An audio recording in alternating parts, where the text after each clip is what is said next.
When he finished, I turned to him, I said, Aburo, what is all this action? Then she needs the church. He said, Pastor,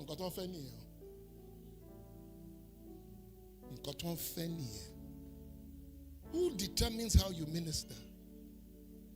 That's what they want. That's what I'm who he got there and was doing what, and many of you do that. You want to sing and act the way other people are acting, but you don't know the instruction they had to act like that. Listen, ladies and gentlemen, if you go outside and you see a man just doing like this and dancing on the road, and won't you say he's mad? But he's dancing to music you can't hear. You have to stop defining yourself by other people's standards. Some of us like to dress, buy cars, live in houses. You know, listen, I am happy to live in a one-bedroom house until I build my own. One bedroom. I'm telling you, and I save all my money. I have this kind of crazy discipline about hating to pay rent. It's a bad thing about me. I'm serious. When we had the day with the Geo, they wanted to rent scaffolding to me at the price. That was almost like half of the price of. I told them, don't worry, I'll go. I bought money and made the scaffolding. I'm still using the scaffolding till today. I hate renting because I don't see why. So I would rather stay in one bedroom and save and move to my own than to stay in a 3-bedroom and be showing off and I have nothing. There are people whose cars are more expensive than the house they live in. Cars are 80 million, 40 million, and they're paying 5 million naira rent. Are you mad?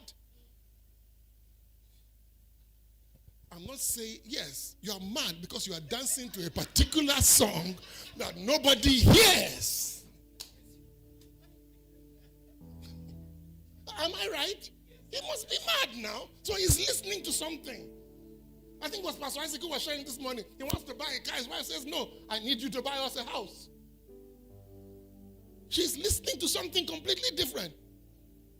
He's saying, look, I don't care if I take a taxi, but if I have a roof over my head that nobody can drive me out of, listen to the rhythm that he's listening to. And I'm not saying those people who buy those cars are wrong in themselves. I'm saying I can't do that because that's not the sound I'm hearing. For my life at least. I don't know if you get my point. Are you here?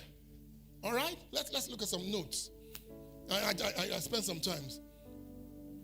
Because you are the object, because you are the one God delivers things through, you are critical.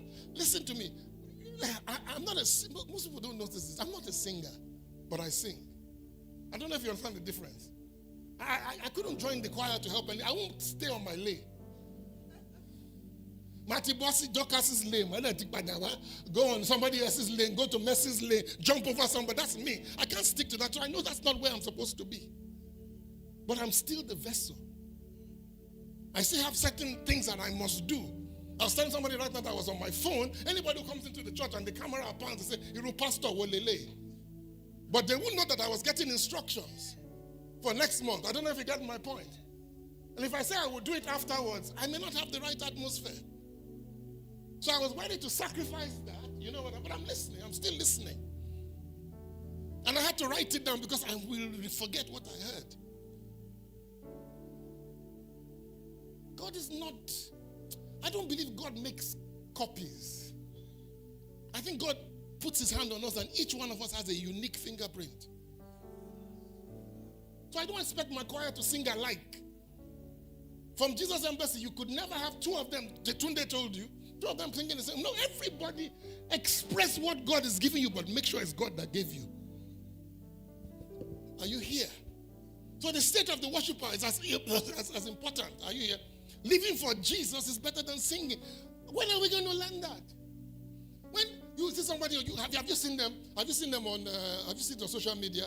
Some governor will kneel down in front of an Oba, or some Christian woman, famous singer like Mercy, something will come to this church, and the next thing she will do is kneel down for Pastor Francis and then stand up.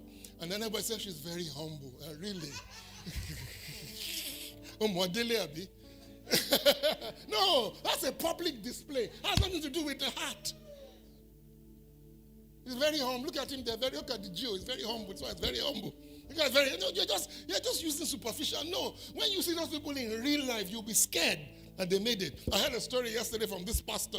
This very young man that's becoming very famous now. He said, this pastor, somebody came to us, he was deaf, she was deaf, and she came to him and said he wanted to be prayed for. The man said, he looked at this time. He said, look, come tomorrow. There are no cameras. So this pastor overheard him.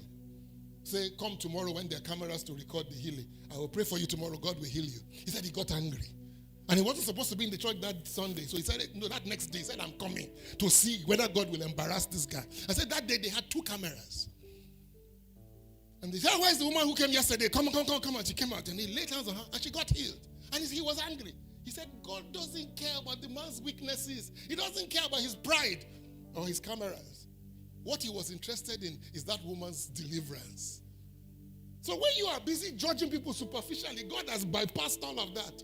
There's a man who used to preach, Paul, and his wife Silas and their son Timothy. The guy will lay hands on people will recover. Meanwhile, Paul never married Silas and had the child Timothy. He just had a wrong doctrine, and when they corrected him, he stopped. You think God really cares about the little things? If not, you won't even be alive because you've made so many mistakes in your life that you should have been wiped out. Are you here?